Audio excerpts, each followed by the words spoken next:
Good morning, all of you. Good morning. Welcome to Trade Forward Trading Academy. And myself, Professor Amar Mandekar. I completed MTech from Mumbai University. From the last 5 years, I'm a SEBI and AMFI registered mutual fund advisor also. And from last 10 years, I'm doing technical analysis also and running one institute also, named as Trade Forward Trading Academy. So आज का जो webinar है, that is the main motto is about the investor awareness programme की। ये programme कि हम लोग को कहाँ पे इन्वेस्ट करना है, मार्केट की वोलाटिलिटी इतनी है, बहुत सारे ऑप्शंस अवेलेबल है, मनी ग्रोथ करने के लिए कौन से फैक्टर्स अफेक्ट होते हैं और कौन से वे से मुझे मेरा मनी ग्रो करना चाहिए। इसके लिए इन्वेस्टर अवेयरनेस प्रोग्राम मैंने सोचा है क्लाइंट्स के लिए हम लेते हैं। दैट्स द वे कि आई एम प्लानिंग कि एवरी संडे एक नया नया टॉपिक लेके हम लोग ये अवेयरनेस करें, क्योंकि अभी भी लोगों में वो अवेयरनेस नहीं है saving and investment and to grow your money. First question आता है, this is a interaction type lecture, तो आपको जो भी कुछ क्वेश्चंस पूछे जाएंगे, सो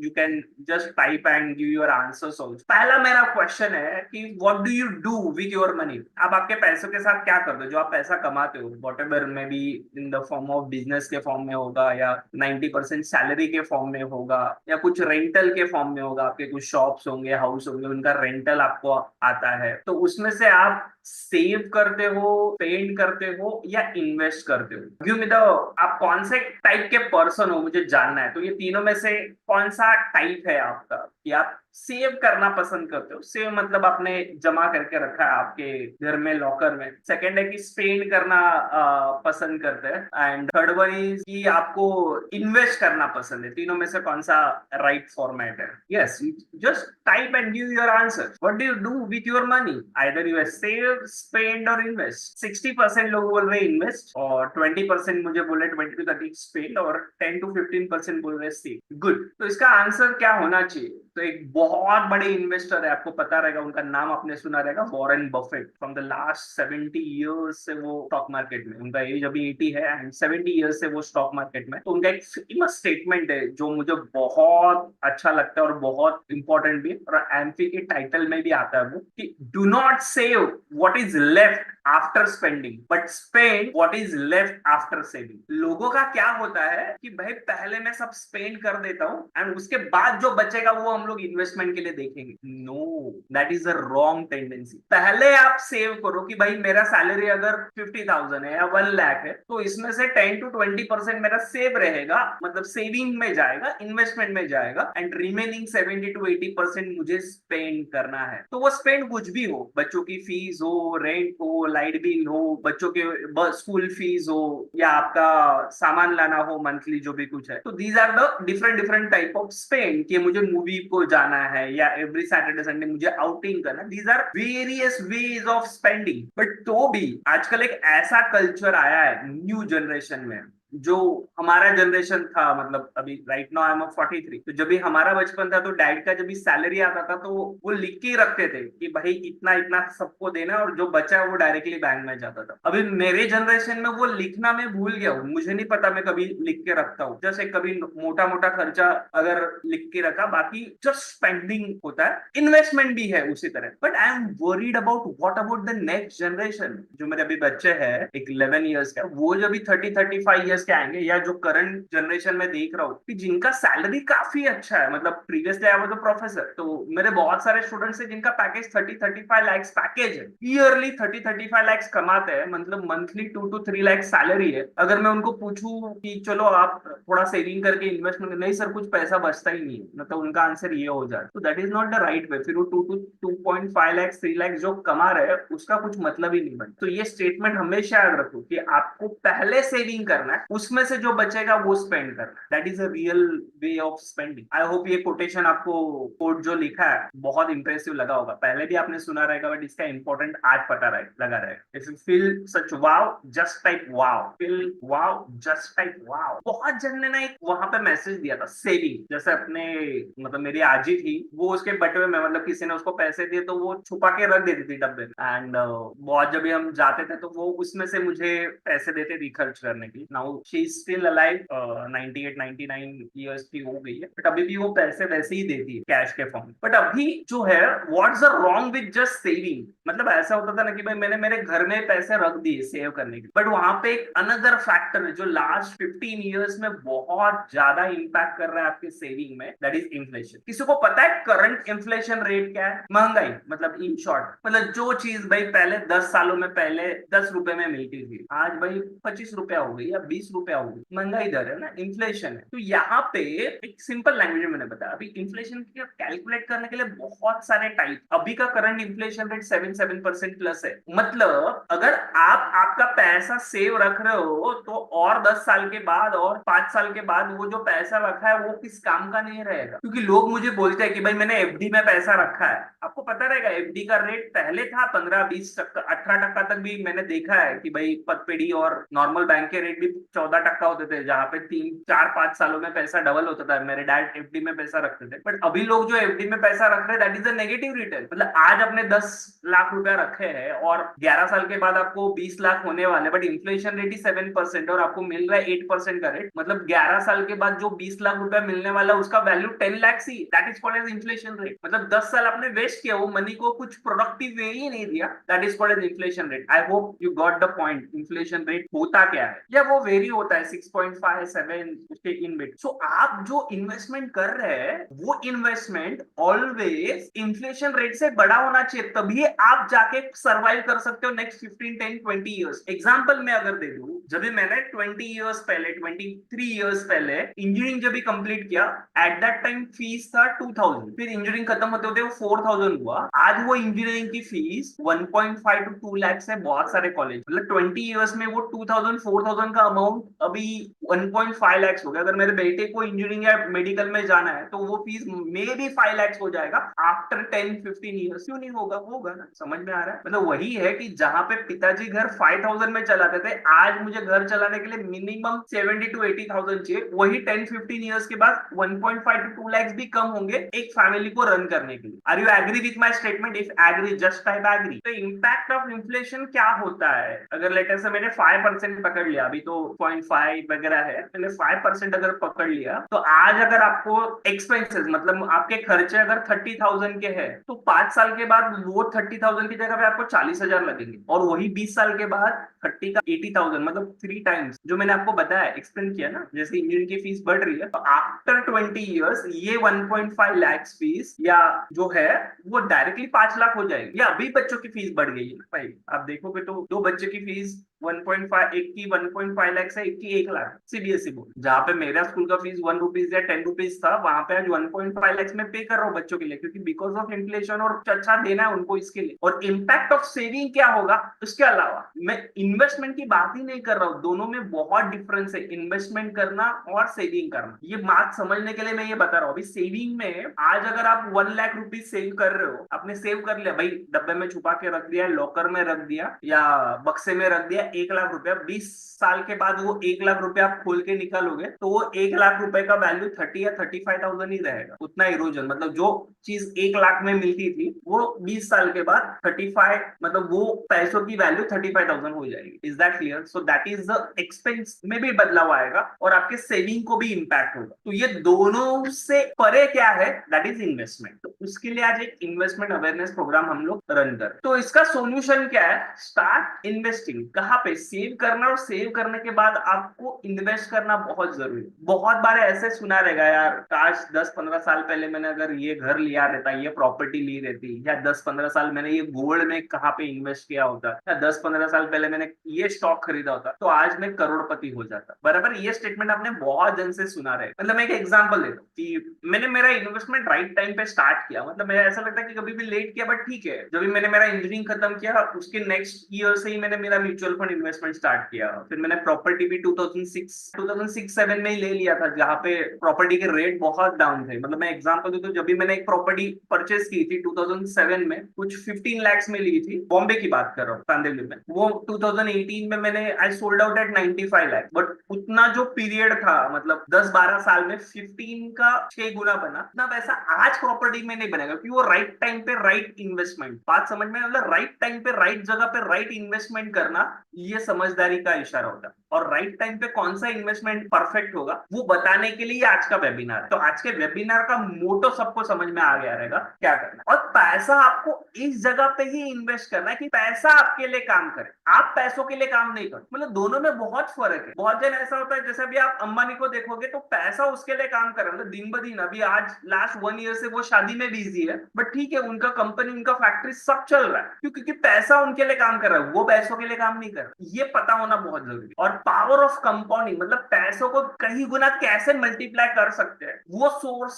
वो कहाँ पे पाथ अगर आपको पता चला तो भी आपकी लाइफ सेटल हो सकती है। तो यही फाइनेंशियल प्लानिंग, एक अवेयरनेस लाने के लिए आज का वेबिनार हमारा है। बहुत जगह से आपने सुना रहेगा यार, फाइनेंशियल प्लानिंग करना होता है, राइट टाइम पे करना होता है, राइट जगह पे करना होता है, ठीक है। तो जनरली फाइनेंशियल प्लानिंग होता क्या है? Rather than giving another example, I will start with मेरे जगह से ही मैं बात करके हुए एक्सप्लेन करूंगा, क्योंकि मैंने वो जिंदगी जी है भाई। फाइनेंशियल प्लानिंग को मैंने बहुत नजदीक से देखा है, यूज किया है और दूसरों को बता भी रहा हूं। पहला एक फाइनेंशियल प्लानिंग का फर्स्ट होता है कि आपका गोल डिसाइड होना बहुत जरूरी है। फाइनेंशियल गोल प्लानिंग करना बहुत जरूरी है। जो प्लान मैंने मेरे इंजीनियरिंग में किया, मतलब मेरा बचपन था कि ऐसे झोपड़पट्टी में गया था, लिटरली झोपड़पट्टी, जहां पे हम रहते थे वहां पे चॉल सिस्टम थी, पानी के लिए लाइन लगता। तो मेरा एक बचपन से एक सपना था, मतलब वॉशरूम भी घर पे नहीं था, वॉशरूम भी बाहर जाना पड़ता था। तो बचपन से एक बोलता कि भाई बड़ा घर लेना है, जो भी कुछ सेव करूंगा घर के लिए करूँ। तो जब से अर्निंग करना स्टार्ट किया,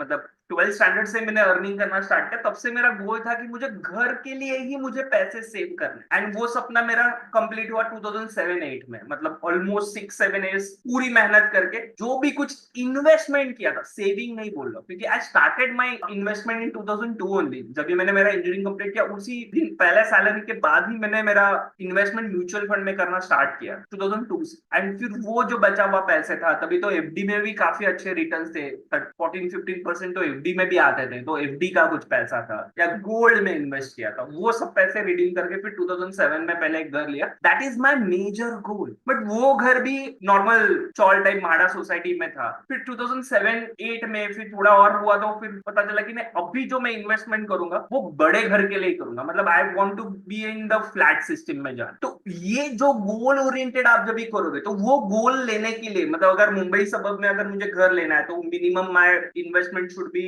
1 CR प्लस होना चाहिए, क्योंकि मेरा 1.5 CR का घर आएगा, मैंने कुछ लोन लिया, मेरे कुछ ये है। तो ये कैलकुलेशन आपको डे 1 से करना बहुत जरूरी। ये तो मैंने एक बेसिक घर का example. Right now my current goal is क्या भाई, अभी 2 बच्चे हैं, 2 बच्चों के पढ़ाई के लिए अगर मुझे आफ्टर 10 इयर्स कोई मुझे बताएगा after 10 years what will be the minimum cost in India, बोल रहा हूं मैं, आउट ऑफ द कंट्री बात ही नहीं कर रहा हूं, इंडिया की भी अगर मिनिमम कॉस्ट मुझे जाननी होगी 2 बच्चे की, या एक बच्चे की हम लोग कॉस्ट करते हैं, एक बच्चे की अगर मुझे कॉस्ट लेनी है आफ्टर 10 to 15 इयर्स, उसको हायर एजुकेशन इंडिया में ही मुझे देना है, what will be the money requirement, आप मुझे टाइप करके बताइए। जस्ट मुझे जानना है कितने जन अवेयर है कि क्या सराउंडिंग में चल रहा है, लोग ऐसे ही ख्याली में जी रहे हैं, वो मुझे जानना है। Just type and inform. एक बच्चे के लिए नेक्स्ट 15 इयर्स या नेक्स्ट 10 इयर्स के बाद what will be the education cost, higher education cost, even जो वो अगर मेरिट में भी आया तो भी एजुकेशन कॉस्ट क्या होगी वो मुझे जाननी है। सत्यवान ने लिखा 5 to 7 lakhs।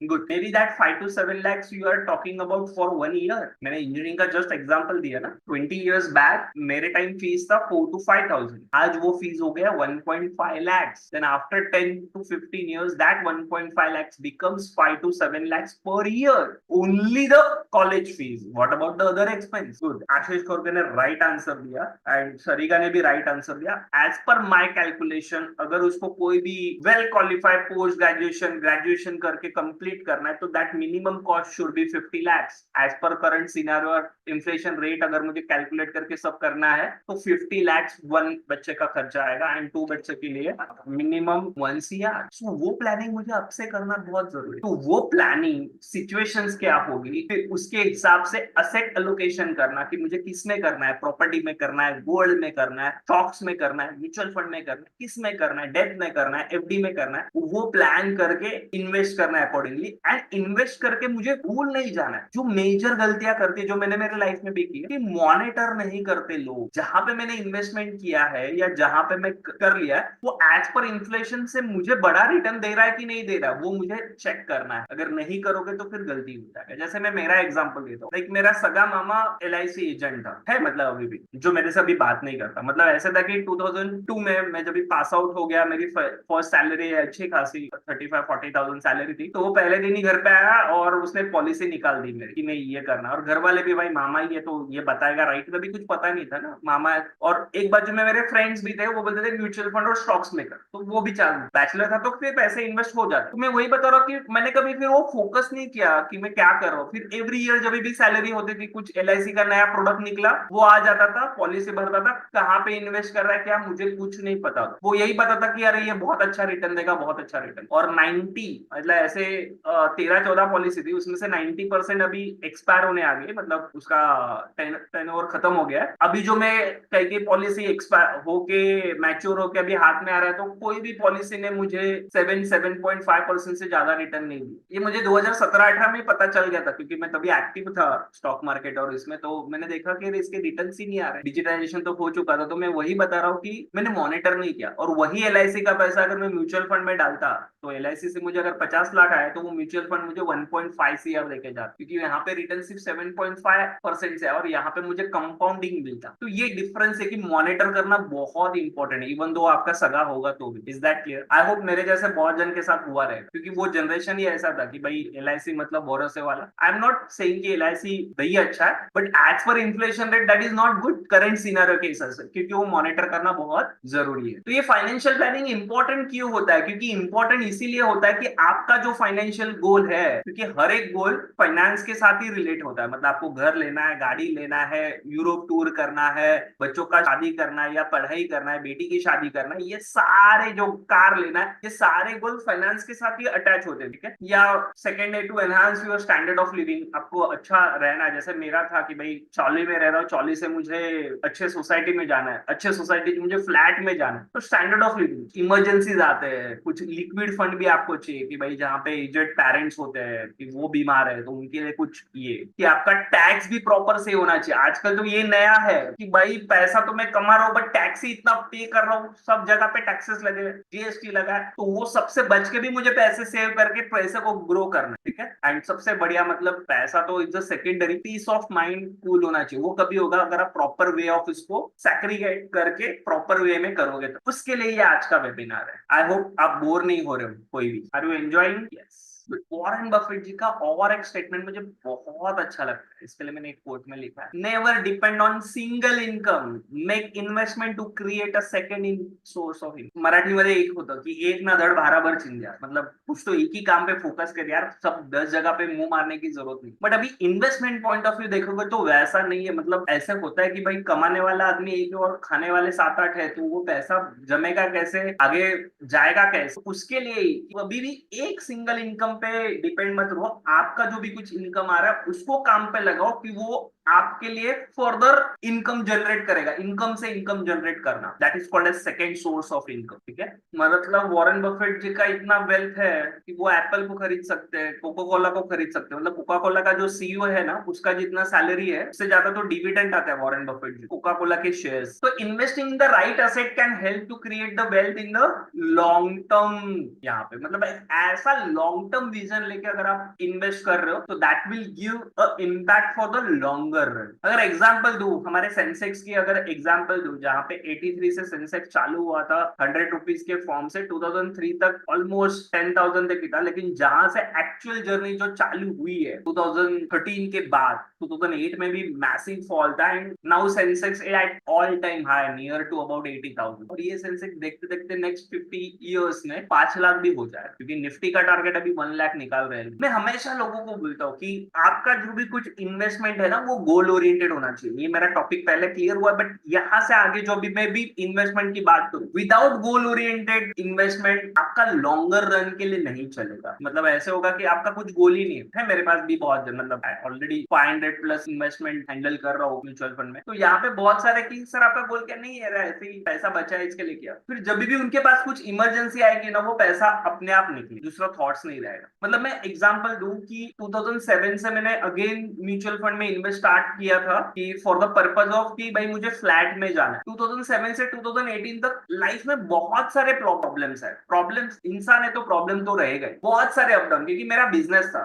मेरा कोचिंग क्लासेस का बिजनेस था। तो वो कभी ऊपर रहता था, कभी स्टूडेंट्स होते थे, कभी नहीं होते थे, कभी ऊपर जाता था, कभी नीचे आता था। अप डाउन बहुत बार हुए, बहुत बार मैं बैंकरप्ट भी हूँ, बट कभी भी मैंने म्यूचुअल फंड के इन्वेस्टमेंट को हाथ नहीं लगा, क्योंकि वो मेरा सपना था कि जब भी मुझे फ्लैट लेना तभी मैं उसको विड्रॉ करूं, क्योंकि वो एक गोल, उसके पीछे एक अटैचमेंट। जैसे सपना होता ना भाई, मेरा सपना था कि मेरे मम्मी डैडी को इंजीनियर देखना है, वो सपने के लिए मैं जिया और मैंने पढ़ाई की और मैं इंजीनियर बन गया। मेरे खुद के लिए नहीं किया मैंने। तो जैसे आपका गोल, और क्योंकि इंडियन कल्चर ऐसा है कि एक इमोशन बेस्ड होता है। जैसे अपना गोल्ड है, ठीक है, अभी अभी भी लाइफ में बहुत सारे चैलेंजेस आते हैं, अपने घर पे बहुत सारा गोल्ड रहता है, हम गोल्ड को कभी बेचते नहीं, कभी भी नहीं बेचते। दैट इज द लास्ट, कुछ नहीं है अभी तभी हम गोल्ड बेचेंगे, या कुछ नहीं है तभी हम हमारा घर बेचेंगे। ये साइकोलॉजी होता है। क्यों? क्योंकि वो गोल ओरिएंटेड लिया हुआ है ना, कि भाई मम्मी के कंगन है या मेरे वाइफ का मंगलसूत्र है, इसको मैं कैसे बेचूं? जितने भी प्रॉब्लम है तो हम नहीं बेचो, क्योंकि उसके पीछे इमोशन अटैचमेंट है, एक गोल। वैसे ही आपका इन्वेस्टमेंट ऑलवेज गोल ओरिएंटेड होना चाहिए कि भाई मेजर गोल क्या क्या होते हैं। बच्चों का एजुकेशन होता है, बेटियों की शादी होती है, या घर लेना होता है, या रिटायरमेंट प्लान करना होता है, या हायर एजुकेशन करना है, या यूरोप टूर करना है, कार लेनी है, ये सारे गोल होते हैं। तो आपका गोल बेस्ड इन्वेस्टमेंट लॉन्गर रन चलेगा। तो जब भी आप इन्वेस्टमेंट करना स्टार्ट करोगे, स्पेशली इन म्यूचुअल फंड, तो आपका गोल पहले से डिसाइड होना बहुत जरूरी है। तो ही आप वो गोल ओरिएंटेड मेहनत करके प्रॉपर इन्वेस्टमेंट आपका रहेगा। तो क्या क्या ऑप्शंस होते हैं इन्वेस्टमेंट के? ऑप्शंस क्या क्या होते हैं? सबसे फेमस वाला जो मेरे पिताजी या मेरे दादाजी भी करते आए थे, फिर मैंने भी कुछ टाइम किया जब कुछ पता नहीं था तभी, कि सबसे फेवरेट होता है, कुछ नहीं पता तो फिक्स डिपॉजिट कर लो बैंक में जाकर। आज के जमाने में अगर आप फिक्स डिपॉजिट करवा रहे हो, या आप आरडी करा रहे हो, रिकरिंग डिपॉजिट होता है, या पोस्ट ऑफिस के किसी भी स्कीम में डाल रहे हो, या मैं बेटर वे नाम भी ले लूं, ये प्लेटफॉर्म पे नाम लेना मुनासिब नहीं, बट आप LIC का कोई भी प्रोडक्ट ले लो, उसमें आपको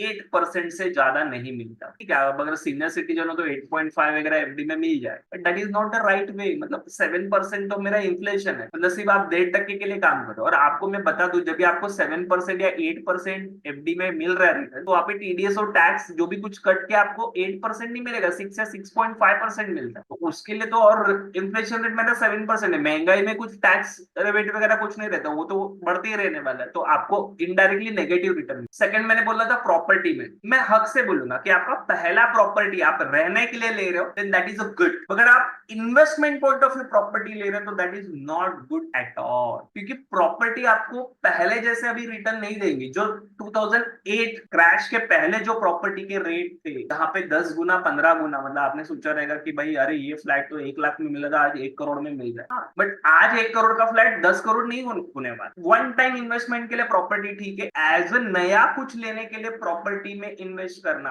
कि वहां से मैं कुछ कमाऊं, क्या है। आज बॉम्बे के मैं बात करूं तो 1 BHK का फ्लैट 1 करोड़ में आता है। 1 BHK का रेंट कितना है? 15,000 या 20,000, चलो मैं 20,000 पकड़ू। साल का कितना आ रहा है आपको? 3 लाख रुपीज आ रहा है। कितना आ रहा है? 3 लाख रुपीज। इन्वेस्टमेंट कितना किया? 1 करोड़। उसमें लोन लिया रहेगा वो अलग, तो भी मैंने पकड़ा। रेट ऑफ रिटर्न कितना मिला? 3% मिला है मुझे साल का 3%। इन्फ्लेशन रेट ही 7% है, तो मतलब मैं नेगेटिव -4% हूँ ना। That is not a good choice. Gold में इन्वेस्टमेंट करना समझदारी है, ठीक है, बट फिजिकल गोल्ड मैं अलाउ नहीं करूंगा, क्योंकि physical gold is not the investment. क्योंकि जरूरत पड़ी तो मैं कभी बेचूंगा नहीं। मतलब ठीक है, मैंने जो शादी में लिए थे या वाइफ को है, वो इमरजेंसी में मैं कभी बेचूंगा नहीं, क्योंकि वाइफ अलाउ नहीं करेंगे, घर वाले अलाउ नहीं करेंगे, इमोशंस अटैच है। तो गोल्ड का, जैसे गोल्ड, भाई मेरे पास भी गोल्ड है कि भाई 2,000-3,000 रुपए में लिया हुआ गोल्ड अभी 75,000 हो गया, तो मैं जाके थोड़ी कल बेचूंगा कि भाई चलो घर में पड़ा है गोल्ड जाके बेचूंगी। अगर कुछ आपके पास कॉइन्स है या बिस्किट लिया है, तो बेटर में क्या, डिजिटल गोल्ड में अगर कुछ किया तो भी चले। बट अभी भी वो थोड़ा लेट हो गया ऐसा मैंने बोलूंगा, क्योंकि अभी गोल्ड ऑलरेडी 75,000 पे। जब गोल्ड 40-45 था, तभी मेरा राइट इन्वेस्टमेंट था कि मैंने लोगों को बोला कि भाई आप गोल्ड के बॉन्ड्स में डालो या गोल्ड का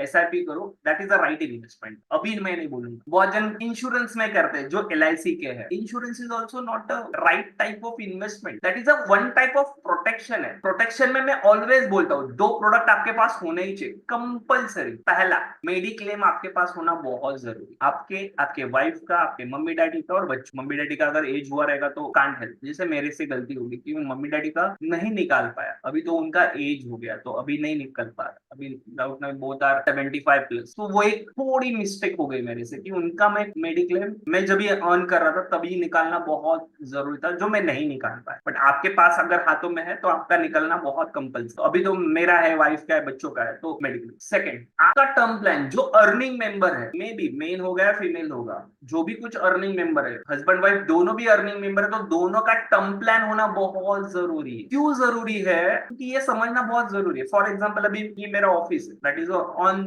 ईएमआई पे लिया हुआ, लोन लिया हुआ, 1 CR का लोन लिया है उसमें। तो अभी मुझे बताओ, कल अगर मुझे कुछ हो गया तो वाइफ बच्चे तो रोड पे आ जाएंगे ना, वो 1 CR कहाँ से देंगे? तो इसके लिए 1 CR का टर्म प्लान लिया हुआ कि भाई मुझे कुछ हो गया तो straight away tax free income ICICI का जो लिया है 1 करोड़ वाइफ को मिल जाएगा, फिर उनसे बच्चों का फर्दर एजुकेशन जो भी कुछ हो वो कंप्लीट हो सकता है। दैट इज मैं नहीं रहूंगा तो मेरा वाला वहां पे प्रोटेक्शन होना बहुत जरूरी। इंश्योरेंस में ये दो प्रोडक्ट ही काम करते हैं। अब ऐसे तो बहुत बेच रहे लोग, LIC वाले, HDFC वाले, ऐसे, but that is wrong. I am also insurance agent, but मैंने मेरे लाइफ में अभी तक एक भी पॉलिसी इंश्योरेंस की नहीं बेची। आई ऑलवेज इंसिस्ट कि आप टर्म प्लान लो। अभी तो term plan protect and gain वाले है, मतलब आप जो प्लान पे कर रहे हो प्रीमियम वो आपको रिटर्न भी मिलता है, वो भी काफी है। तो अभी बेस्ट कौन सा है? 3 प्रोडक्ट काफी बेस्ट है जो मैं आपको बताऊंगा। पहला है direct investment on stock, but वहां भी हमारा इमोशंस और ग्रीड बीच में आता है कि थोड़ा प्रॉफिट दिखाने हम निकल जाते हैं। लॉन्गर रन के लिए होल्ड रखने कैपेसिटी। मैं एक एग्जांपल देता हूँ, हमने टाटा पावर लिया था, अगर याद रहेगा तो बहुत सारे स्टूडेंट्स है मेरे जिन्होंने मेरे साथ टाटा पावर लिया था एट 150। मेरे पास 2000 क्वांटिटीज थे, 150 एंड मेरा टारगेट था 400, मुझे 400 पे बेचना। बट मैंने स्टेप बाय स्टेप बेचा। पहला 500 मैंने 230 पे बेचा, दूसरा 500 मैंने 300 पे बेचा, तीसरा 500 मैंने 370 पे बेचा, यानी चौथा 500 मैंने अभी इलेक्शन के पहले 410 पे बेचा, क्योंकि मेरा 400 ही टारगेट था, 150 से होल्ड। एंड मेरे साथ जितने भी स्टूडेंट्स ने लिया था ऑलमोस्ट 90% लोग 200 पे निकल गए। विजन ही नहीं है ना, दैट्स द बेसिक। मतलब मेरे साथ भी होता है ऐसे। अभी 400 पे भी नहीं बेचना चाहिए था, फिर टारगेट तो 1000 है, बट तभी इलेक्शन के पहले मुझे बहुत कम टाइम में दिया, क्योंकि मेरा टारगेट तो 5 साल का था, उसने 2-1.5 साल में ही टारगेट दी। तो स्टॉक्स में वो एक प्रॉब्लम होता है। बट तो भी मैं लोगों को बोलता हूँ कि भाई स्टॉक्स में आपका 20% 30% इन्वेस्टमेंट होना बहुत जरूरी। बॉन्ड्स में आप डाल सकते हो, कुछ कुछ RR बॉन्ड होते हैं जहाँ पे AAA रेटेड, वहां पे डाल सकते हो, जहाँ पे 9 to 10% आपको मिलता है। तो उनका इन्फॉर्मेशन भी मैं मेरे म्यूचुअल फंड क्लाइंट्स को देता हूँ। अभी बॉन्ड्स में तो ऐसा है कि भाई लिमिटेशन भी, पहले ऐसा था कि बॉन्ड्स में कम से कम 3 लाख रुपए चाहिए तभी आप बॉन्ड्स लेते, अभी तो 10,000 रुपए से भी आप स्टार्ट कर सकते। और एक होता है इनडायरेक्ट वे ऑफ स्टॉक्स में डालना, दैट इज म्यूचुअल। इसके लिए आज हम लोग यहाँ पे मिल रहे हैं। That is the best source की भाई, फॉर एग्जाम्पल अगर एक MRF का शेयर अगर मैं लेने जाऊँ तो 1.5 लाख रुपए का आएगा, तो अगर मुझे इन्वेस्ट ही करना है 50,000 तो मैं MRF नहीं ले पाऊंगा। वो एक स्टॉक्स का मेजर इशू है। बट म्यूचुअल फंड में क्या है, बंच ऑफ कंपनीज बाय होते हैं ना। अगर मैंने लार्ज कैप ले लिया, जैसे अभी बजाज का NFO आ रहा है लार्ज कैप का, उनका विजन है 30 कंपनी, टॉप मोस्ट 30 कंपनी। अगर मेरे पास 5,000 ही है और मैं अगर रिलायंस का स्टॉक लेने जाऊँ तो एक ही स्टॉक आएगा, और वो 5,000 अगर आप NFO में डाल रहे हो तो आपको 5,000 में आप 30 कंपनी के मालिक बन जाओगे, आधे मालिक, क्योंकि सबका NAV मिलेगा ना। तो that is the best way in the mutual. क्यों? क्योंकि आपका इन्वेस्टमेंट ऐसा होना चाहिए। पहला जो सबसे टॉप मोस्ट रीजन मैंने बताया कि फाइट अगेंस्ट इन्फ्लेशन, मतलब मेरा इन्वेस्टमेंट इस जगह पे होना चाहिए कि वो इन्फ्लेशन से बड़ा होना चाहिए। इन्फ्लेशन का आज का रेट है 6 to 7%, तो मुझे ऐसे प्रोडक्ट में इन्वेस्ट करना है कि जो मुझे 6 to 7% से ज्यादा दे, मतलब 10% प्लस दे। वो एक ही जरिया मुझे आज इंडिया में दिख रहा है, दैट इज म्यूचुअल फंड। क्योंकि म्यूचुअल फंड में 12 से 15% इजीली मिल जाता है अगर आपका विजन 5 to 10 ईयर्स। लास्ट 5 सालों में जब से हमने चालू किया है म्यूचुअल फंड में 50%, 60%, 80%, 100% रिटर्न भी आया है, क्योंकि मार्केट भी उसी तरह भागा। बट मुझे 12 से 15% रिटर्न मिला तो भी मुझे इन्फ्लेशन से डबल मिला, मतलब मेरा इन्वेस्टमेंट राइट टाइम पे रहा है। एंड एक ऐसा इन्वेस्टमेंट कि जब भी मुझे चाहिए तभी वो मैं वापस भी ले लूं, इमीडिएट एक्सेसिबल भी हो और ग्रो भी हो विद कंपाउंडिंग में। तो that is the best in the mutual fund. मतलब आपका असेट एलोकेशन ऐसा होना चाहिए लाइक अ कंप्लीट थाली। आपके सिर्फ खाने के लिए मैंने चावल और दाल दी, चलेगा क्या? सिर्फ रोटी और सब्जी दी, चलेगा क्या? पूरा कंप्लीट थाली रहेगा तो यू विल बी हैप्पी। तो that's the way of complete asset allocation available in mutual fund. The mutual fund में वो असेट एलोकेशन पॉसिबल है विद डिफरेंट एज के लिए। मतलब अगर आप 22 साल के हो तो आपके लिए असेट एलोकेशन अलग होगा, अगर 40 के हो तो असेट एलोकेशन अलग होगा, आप 60 के हो तो उनके लिए अलग होगा। तो हर एक एज के लिए डिफरेंट डिफरेंट एलोकेशन होता है, वो आज मैं समझाऊंगा। So all of you ready for that? All of you ready? तो म्यूचुअल फंड का असेट एलोकेशन हम देख, पहले बहुत जन को क्वेश्चन क्या म्यूचुअल फंड होता क्या है। अभी तो इंस्टाग्राम या यूट्यूब मीडिया है या फेसबुक है, उसमें बहुत सारा अवेयरनेस आ रहा है, गवर्नमेंट की तरफ से भी एड्स आते हैं, म्यूचुअल फंड सही है, धोनी के आ रहे हैं, सचिन तेंदुलकर के आ रहे हैं, तो उससे अवेयरनेस आ गया। तो भी मैं आपको बता दूं कि म्यूचुअल फंड क्या होता है। एक बंच ऑफ कंपनीज होती है, उनको आपको एक प्लेटफॉर्म में लाके खरीदने का मौका दिया जाता है। फॉर एग्जाम्पल, वैसे बहुत सारे कंपनीज है, आपका जो अवेयरनेस के लिए मैं बोलूँ तो एचडीएफसी है, एसबीआई है, आईसीआईसीआई है, एडलवाइज है, क्वांट है, बजाज है। These are the asset management companies. ये असेट मैनेजमेंट कंपनीज आपके इन्वेस्टमेंट का पैसा लेके और वो डिफरेंट डिफरेंट कंपनीज में इन्वेस्ट कर। बट यहाँ पे क्या होता है, बंच ऑफ मनी पैसे कलेक्ट होते हैं और वो इन्वेस्ट होते हैं स्टॉक्स में अलग अलग। उसके बदले में आपको कुछ यूनिट्स दिए जाते हैं, वो यूनिट्स को बोलते हैं एनएवी। क्या बोलते हैं? एनएवी। तो ये यूनिट्स में फिर जो प्रॉफिट होगा फिर वो डिस्ट्रीब्यूट किया जाता है आपके अंडर। वो जनरली प्रॉफिट वेरी होता है 10% से लेके 50% तक, डिपेंडिंग अपॉन वो उसने कैसे परफॉर्म किया है, वो फंड ने कैसे परफॉर्म किया है, वो स्टॉक्स ने कैसे परफॉर्म किया, उसके हिसाब से वो डिपेंड होता है। This is a cycle. मतलब यहाँ पे बहुत सारे लोग हैं, जैसे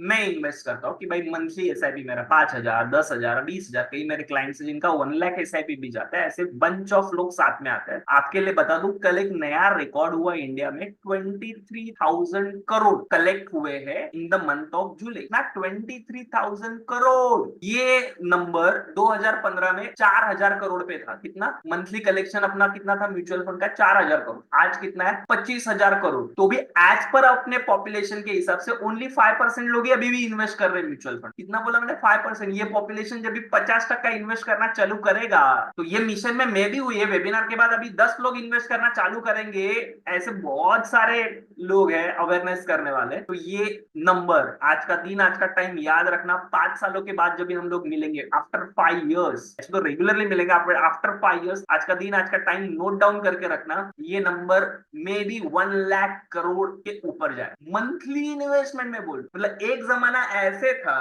कि एफआईआईज मतलब फॉरेन इन्वेस्टर्स आते थे, स्टॉक बेचते थे, अपना मार्केट कोलैप्स होता था, क्योंकि खरीदने के लिए कोई नहीं। अभी खरीदने के लिए हम लोग हैं। 23,000 करोड़, उनका मैक्सिमम सेल आउट कितना होता है? 15,000 या 20,000 मंथली। उससे ज्यादा पैसा तो हम मंथली इन्वेस्ट कर रहे हैं एसआईपी के फॉर्म। Got the point? तो ये पैसे सब फंड मैनेजर को देते हैं, ये फंड स्टॉक्स में इन्वेस्ट कर दे और फिर रिटर्न्स मिलता है, वो डिलीवर करते हैं। तो डिलीवर आपको भी जाता है, वो कंपनीज को भी प्रॉफिट होता है। उसको एक्सपेंस रेशियो बोलते हैं, दैट इज 0.5 to 2% के बीच में होता है। तो अच्छा, मतलब why mutual fund? Mutual fund का सबसे बड़ा प्लस पॉइंट है, मतलब दिस इज 100% आपका पैसा सेफ है। मतलब लास्ट 25 इयर्स में जहां से म्यूचुअल फंड एक्टिवली एक्टिव हुआ है, वैसे तो 40 साल हो गए, बट 25 साल में जिनको सबको पता है, मुझे भी पता है, ऐसा एक भी केस नहीं हुआ कि जहां पे आपको आपका पैसा रिटर्न नहीं मिला, अगर आपने इन्वेस्ट किया है प्रॉपर वे में म्यूचुअल। क्योंकि यहाँ पे 3 लोग यहाँ पे नजर रखे हुए हैं। पहला सबसे बड़ा मतलब सेबी, सेकंड मतलब आरबीआई, और ये सबका बाप मतलब एमफी। सबका रूल्स एंड रेगुलेशंस फॉलो करके ये फंड मैनेजर को पैसा डाल, तो आपका पैसा सेफ। एक बार पैसा आपका,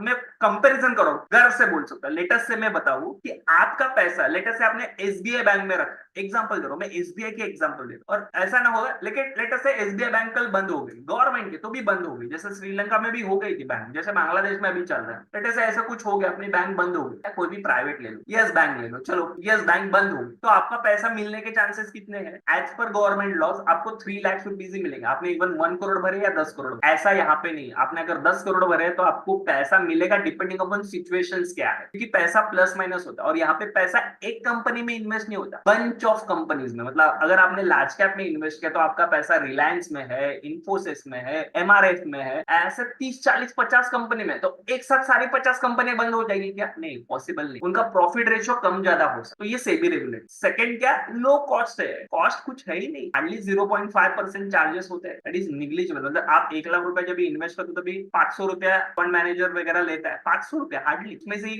थोड़ा बहुत हमके ब्रोकर्स को भी मिलता है। ट्रांसपेरेंसी रहती है, मतलब मार्केट बढ़ा तो आपका फंड भी बढ़ेगा, कितना एनएवी है वो डेली अपडेट होता है। लिक्विडिटी है, लिक्विडिटी मतलब क्या, मैंने आज अगर 10 करोड़ भरा है, कल मुझे 10 करोड़ विड्रॉ करना है, आई कैन विड्रॉ इमीडिएटली, और मुझे पार्शियल पेमेंट करना है तो भी पॉसिबल है, जो एफडी में नहीं। लेटर से मैंने 5 करोड़ की या 5 लाख की एफडी की है, मुझे कल इमरजेंसी है मेरे घर पे, मुझे 1 लाख रुपया चाहिए, आप म्यूचुअल फंड में 1 लाख विड्रॉ कर सकते हो विदाउट एनी कटिंग, बट वहां पे क्या बोलेगा, इधर पूरा एफडी ब्रेक करो या पूरा उसके अंदर लोन लेके करो। तो यहाँ पे, और यहाँ पे क्या कन्वीनियंट है, एज अ स्मॉल अमाउंट, मतलब 500 रुपए से म्यूचुअल फंड चालू। अभी तो नया रूल निकला है, इसके बाद 250 रुपया भी कर सकते, कुछ दिनों बाद वो 100 रुपया भी आए। These are the plus advantages in mutual fund. Foreign countries में जितना रिटर्न नहीं मिल रहा ना, फॉरेन इन्वेस्टर भी आ रहे हैं अपने पास म्यूचुअल फंड में, क्योंकि लास्ट 5 सालों में म्यूचुअल फंड में ऑन एन एवरेज 25% रिटर्न दिया है। 25%, can you believe? Nippon small cap ने तो 60-65% दिया। तो ऐसे बेहतरीन रिटर्न ऐसे ही आएंगे, मैं नहीं बोल सकता, because these are the market link, market plus minus होता है। बट मैं इंडिया ग्रोथ स्टोरी में एक बता सकता हूँ, मार्केट जितना नीचे गिरेगा उससे 10 गुना ऊपर जाए, हमें पैसा आपका सेफ है। और आप अगर म्यूचुअल फंड में आ रहे हो तो आपका मिनिमम विजन, क्या बोला मैंने, मिनिमम विजन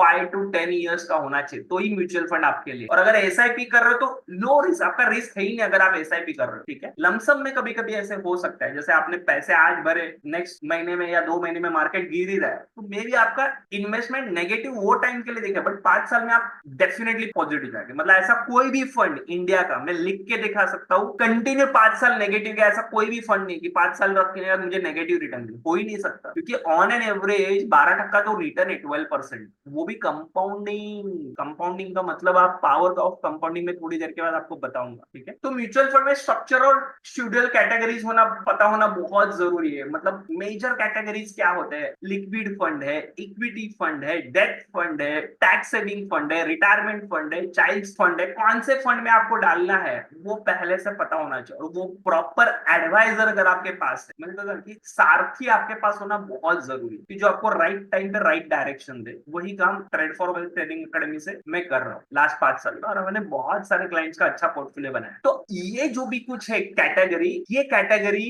मेनली 2 फैक्टर के ऊपर बहुत डिपेंड होती है। कौन से 2 फैक्टर, वो मैं एक्सप्लेन कर रहा हूँ। पहला तो आपका गोल क्या है, एंड सेकेंड आपकी रिक्वायरमेंट क्या है। गोल और रिक्वायरमेंट ये दोनों के ऊपर डिसाइड होता है। और थर्ड चीज तो मैं एक और एक पैरामीटर ऐड कर लूं कि आपका एज क्या है, ये भी इंपॉर्टेंट है। फॉर एग्जाम्पल मैं 2 कैटेगरी या 3 कैटेगरी एक्सप्लेन कर रहा हूँ। लेटर से एक 20 साल का लड़का मेरे पास आया, 25 साल का लड़का आया, और उसने मुझे बोला कि मेरा सर मुझे इन्वेस्टमेंट करना है, बताओ किस में डाल। तो मैं डायरेक्टली बोलूंगा भाई इक्विटी में डाल। इक्विटी मतलब म्यूचुअल फंड के इक्विटी, जहां पे मैं उसको स्मॉल कैप दूंगा, लार्ज कैप दूंगा, फ्लेक्सी कैप दूंगा, भर भर के दूंगा, मिड कैप, स्मॉल कैप। कम एज है, इस कैपेसिटी है उसके पास, दबा के पैसा ले। कोई मेरे जैसा कोई आया 40-45 एज वाला और बोलेगा कि सर पैसा इन्वेस्ट करना है, 25 लाख है, देख लीजिए, सोच समझ के डालिए, थोड़ी रिस्पॉन्सिबिलिटी है, तो हम लोग वहां पे बैलेंस करेंगे। मतलब उसमें से 60-70% पैसा इक्विटी में डालेंगे और 30% पैसा बैलेंस एडवांटेज फंड में डालेंगे, थोड़ा टैक्स सेविंग में डालेंगे, थोड़ा डेट में डालेंगे, थोड़ा हाइब्रिड में डालेंगे। समझ में आ रहा है? मेरे पास आया लेटेस्ट, अभी कल ही मेरे पास एक आया है, एक रिटायर है,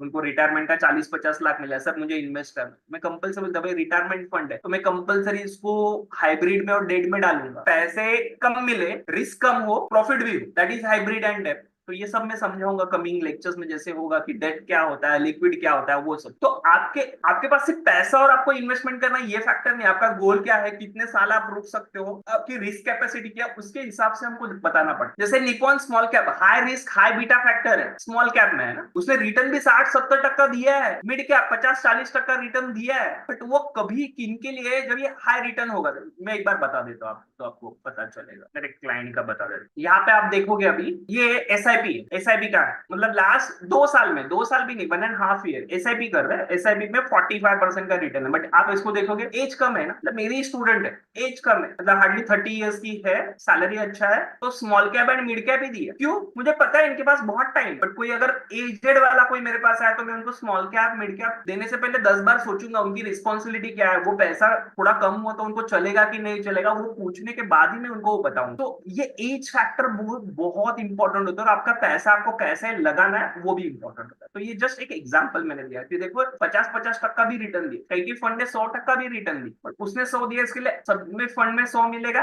नहीं, दैट्स नॉट द। तो एक होता है इक्विटी स्कीम, जहाँ पे इक्विटी स्कीम में आप देखोगे तो यहाँ पे बहुत सारे होते हैं। पहला होता है लार्ज कैप फंड, बाद में होता है लार्ज एंड मिड कैप होता है, बाद में सिर्फ मिड कैप होता है, बाद में स्मॉल कैप होता है, फिर मल्टी कैप होता है, फिर फ्लेक्सी कैप होता है। तो अभी हर एक में होता क्या है, जनरली लार्ज कैप मतलब क्या, सब बड़ी कंपनी जहाँ पे रिस्क बहुत कम होता है, रिटर्न जनरली 12 से 15% मिलता है, that is a large cap, safe and study. Second होता है मिड कैप, मतलब हाई बीटा वाले कंपनी, मतलब मीडियम बीटा बोल सकते हो। बाद में होता है स्मॉल कैप, हाईली वोलेटाइल, जो नए नए कंपनीज आते हैं, दैट इज स्मॉल कैप। ये large cap, mid cap, small cap decide कौन करता है, ये एनएससी और सेबी डिसाइड। जनरली जिनका भी टर्नओवर 10,000 करोड़ के ऊपर है वो लार्ज कैप में, 5,000 करोड़ 3,000 करोड़ टू 10,000 करोड़ के बीच में वो मिड कैप, और बिलो 3,000 करोड़ के लिए जो स्मॉल कैप, मतलब नई कंपनीज आए हैं, इनोवेशन, मतलब जो लार्ज है वो कभी तो स्मॉल हुआ रहेगा ना, इसके लिए वो लार्ज में गया। मतलब विप्रो या इन्फोसिस डायरेक्ट लार्ज नहीं बने, जब आए थे तभी स्मॉल ही थे। जैसे डिक्सॉन कंपनी पता रहेगा, सब आया था अभी 2017-18 में, मिड कैप था,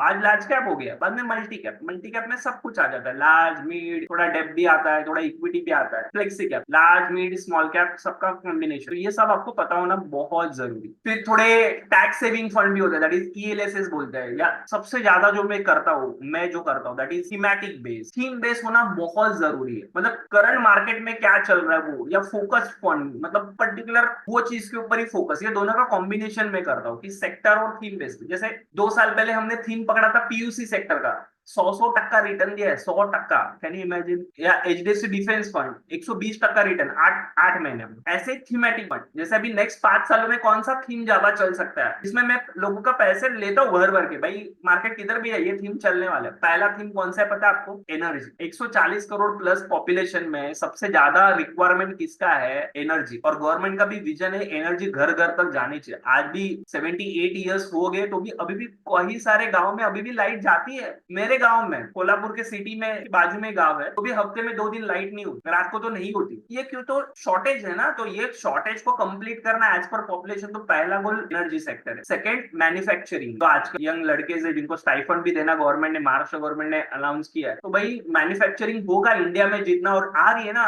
कोविड के बाद चाइना का जो प्रॉब्लम हुआ है, तो सबसे ज्यादा जो फोकस हो रहा है दैट इज मैन्युफैक्चरिंग पे हो रहा है। मतलब आपको पता रहेगा कि भाई एप्पल का production 50% production for the next 5 years के बाद इंडिया में होने, 50% प्लस जो पूरा वर्ल्ड एप्पल यूज करता है उसका प्रोडक्शन इंडिया में होने वाला है। और की बात है डिफेंस सेक्टर में जो हल ने वगैरह प्रोग्रेस किया है भाई, वर्ल्ड वाइज डिफेंस के जो एक्सपोर्ट, अब जब तक हम अभी तक 10 इयर्स पहले इंपोर्ट करते थे, अभी हम लोग एक्सपोर्ट भी करना चालू करने वाले, तो वो थीम बेस्ड होता है, थीमेटिक होता है। एक होता है टैक्स सेविंग, टैक्स सेव करने के लिए भी है, और टैक्स सेविंग फंड ने भी 20-25% रिटर्न दिए, तो ये फंड सब हम सुझाव करते हैं। मतलब 1.5 लाख तक का आपको एटीसी के अंडर टैक्स फ्री रहता है, उसके लिए ईएलएसएस फंड होता है। ईएलएसएस फंड में कोई दूसरे फंड में बॉन्ड नहीं होता, मतलब आप 3 साल तक ये पैसा निकाल नहीं सकते, क्योंकि आपने टैक्स सेविंग के लिए डाला। डेप स्कीम होती है, डेप मतलब आपको मार्केट में पैसा नहीं डालना है, डेप में भी आपको रिटर्न 8-8% मिलता है। आर्बिट्राज होता है, डेप फंड होता है, लिक्विड फंड होता है। सब तीनों का मतलब एक ही होता है कि यहाँ पे आप फिक्स इनकम चाहते हो कि भाई मुझे 7 से 8% चाहिए। मेरे बहुत सारे क्लाइंट है जो डेप में पैसा डालते हैं और स्लोली स्लोली मार्केट में इन्वेस्ट करते हैं हर एक फॉल में, that is called as debt fund में। डेप फंड में भी बहुत सारी कैटेगरी होती है। जो बड़े बड़े कंपनीज होती है ना, वो अल्ट्रा शॉर्ट टर्म फंड में या लिक्विड फंड में डाल के छोड़ देती है। मतलब फॉर एग्जाम्पल मैं रिलायंस की बात, 10,000 करोड़ का आज प्रॉफिट हुआ है, सैलरी देनी है, उसमें से 5,000 करोड़ लेटर से सैलरी में जाने वाले 3 दिन के बाद, तो 3 दिन पैसा वो बैंक में नहीं रखेंगे, वो short term ultra short term duration fund में रखेंगे, कि जहां पे वो 3 दिन का भी उनको इंटरेस्ट मिलेगा। पैसा बढ़ा है ना, साल का 8% तो मिलता ही है डेप फंड में, लाइक एफडी के जैसा। बट आप शॉर्ट ड्यूरेशन के लिए भी लग सकते हो, कहीं के तो ओवरनाइट फंड भी है, एक दिन रात का पैसा रखने का भी आपको ब्याज मिलता है। That is a mutual fund, that is अ, इतना पैसा अगर मार्केट में आ रहा है तो ब्याज मिल रहा है, हाईली ट्रिपल सिक्योरिटी है। फिर से मैंने बोला, सोचो भी मत म्यूचुअल फंड में पैसा आपका डूबेगा, सोचो एक बार बैंक में पैसा डूबे, म्यूचुअल फंड में नहीं डूबे। ट्रिपल गारंटी किसकी, सेबी की, आरबीआई की एंड एमफी। होता है हाइब्रिड फंड, जो जनरली हम लोग सीनियर सिटीजन को देते हैं, जहाँ पे हाइब्रिड होता है, मिक्स, मतलब 10-20% इक्विटी होता है, 30-40% आपका डेट में जाता है, 30-40% आपका गोल्ड में जाता है, अदर कमोडिटीज में जाता है, या बॉन्ड्स में जाता है, दैट इज हाइब्रिड। मतलब उसमें सब मिक्स रहता है, that is called as hybrid. तो आपका स्ट्रक्चर जो भी कुछ है, आप कितने रिस्क टेकर हो, मतलब I am a risk taker, I am a stock market, तो मैं ऑलवेज मेरा पैसा इक्विटी में डाल, लेकिन मेरा अगर डैड का पैसा डालना है तो मैं हाइब्रिड में डाल। बहुत ही सीनियर सिटीजन है, अभी मार्केट टॉप में है,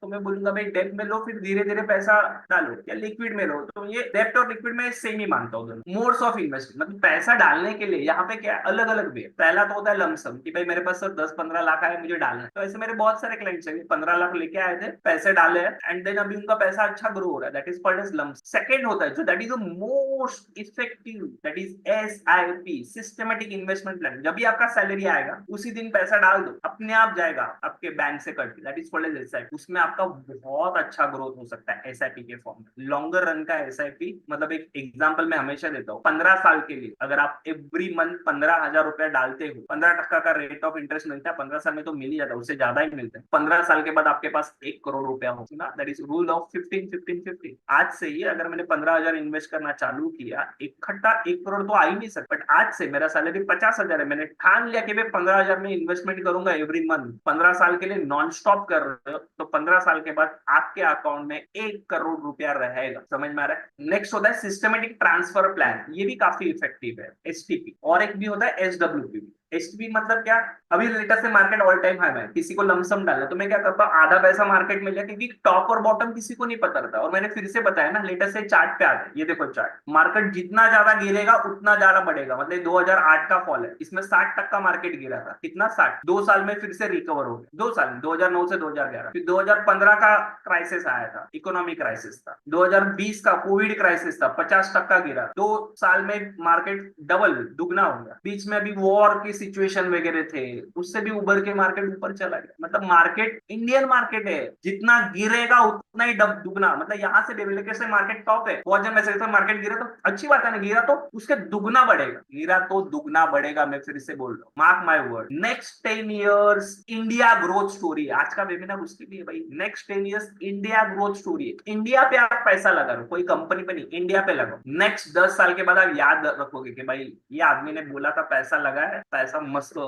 10 साल के बाद आपका बारिश हो, इधर आप रिटायरमेंट चाह रहे हो, इधर आप बच्चों का एजुकेशन के लिए कर रहे हो, जो भी कुछ है, 10 साल इंडिया के लिए दे दो, मोर देन सब। बट ये 10 साल आपने वेस्ट किए, उसमें से 5 साल निकल गए ऑलरेडी। ये 5 साल थे कोविड के बाद के, 2021 से 2024 बॉम्ब फट्टे पैसे। मैंने बताया ना अभी 40-40-50% तो SIP में मिला है। इतना पैसा कभी नहीं मिला, मैंने नहीं देखा। मैं 2002 से इन्वेस्ट कर रहा हूँ, इतना पैसा जो लास्ट 5 सालों में मिला है, इतना पैसा पहले कभी नहीं मिला। समझ में आ रही बात? तो इसका दुगना पैसा पोटेंशियल है इंडियन मार्केट में, तो you can invest for the India, उसमें आप कर सकते हो। SIP सबसे इफेक्टिव है, तो इसके लिए प्रॉपर प्लानिंग करना पड़ता है। आपका एज क्या है, कैसे है, चलिए आप मुझे कांटेक्ट करो तो मैं आपको प्रॉपर प्लानिंग करके दूंगा। और ये प्लानिंग का कुछ भी पैसा नहीं, this is absolutely free of cost. क्या बोला मैंने? Absolutely free of cost.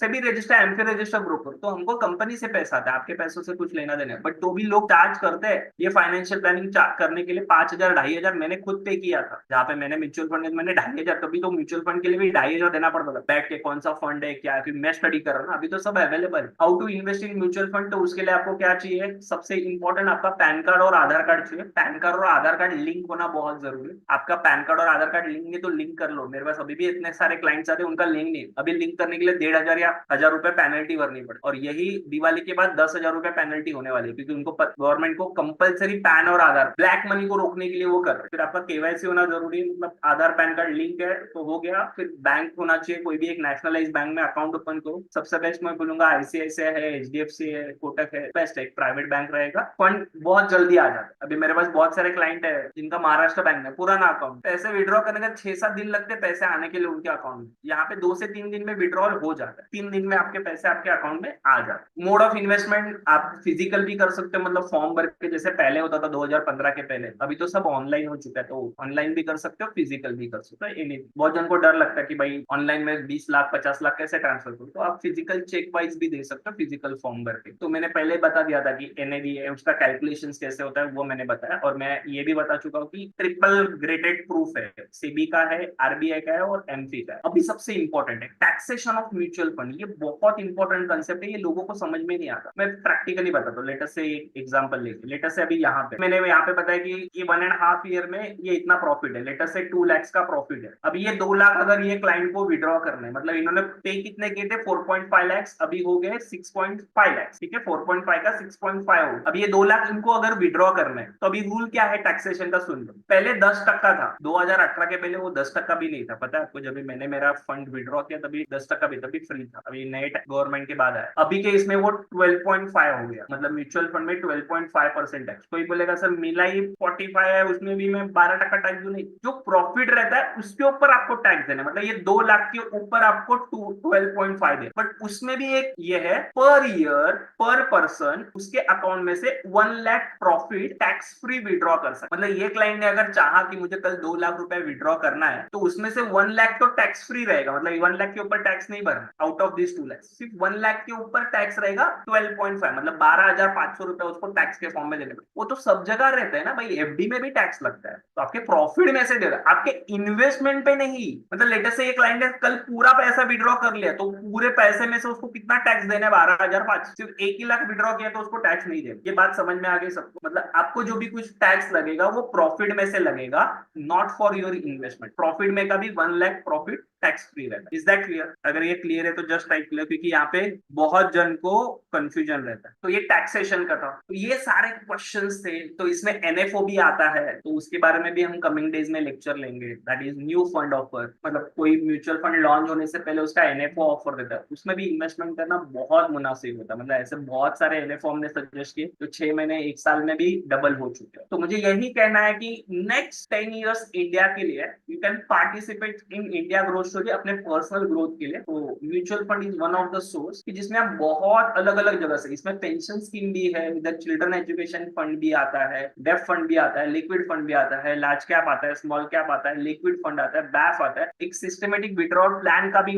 Fund आता है, मतलब फॉर एग्जाम्पल किसी का 1 करोड़ है, जगह बेच के डाला हुआ है, तो आपने डालो और मंथली उसमें से पैसे भी आप विड्रॉ कर सकते हो, वो भी पॉसिबल है। तो ऐसे बहुत सारे ऑप्शन अवेलेबल है if you are interested to invest in mutual fund, ठीक है। प्रॉपर प्लानिंग अगर आपको करके लेना है that is absolutely free, and I am 24/7 technical analyst, और जो भी फंड हम सजेस्ट करते हैं वो टेक्निकली सजेस्ट करते हैं, नॉट कि मतलब मार्केट में लेटेस्ट से 100 म्यूचुअल फंड एडवाइजर है तो उसमें से 95 तो ऐसे ही रहते कि भाई कुछ नहीं पता है, ये मार्केट में बिक रहा है बेचो। प्रॉपर प्लानिंग करके आपका गोल क्या है, गोल ओरिएंटेड कौन से स्कीम देने, वो स्कीम को मॉनिटर करने। आपको पता है 5,000 स्कीम्स अवेलेबल है, कितने 5,000, 5,000 स्कीम में से कौन सा स्कीम आपके लिए सुटेबल होगा, कौन से स्कीम में ज्यादा प्रॉफिट हो सकता है, कौन से स्कीम में कितना पैसा रखना है, या विड्रॉल के लिए कौन से स्कीम में निकाल, या एब्सोल्युटली आपको बताया जाए। तो दोज आर इंटरेस्टेड, स्क्रीन में हमारा नंबर है, you can contact on my personal mobile number, वहां पे 1-to-1 आप ऑफिस में भी मिलने आ सकते हो, बोरोली में हमारा ऑफिस है, या आप आउट ऑफ सिटी हो मुंबई के तो आप जूम से कनेक्ट कर सकते हो, आउट ऑफ कंट्री हो, आपके कोई फ्रेंड्स आउट ऑफ कंट्री तो वो लोग भी इंडिया में इन्वेस्ट कर सकते हो, उनके लिए भी प्रोसेस है, वो भी मैं एब्सोल्युटली फ्री आपको समझाऊंगा कि कैसे करना है क्या। आई होप आपको ये वेबिनार पसंद आया रहेगा एंड आपको बहुत सारी छोटी छोटी बातें पता चली रहेगी जो आपको पहले पता नहीं, और ऐसे ही कमिंग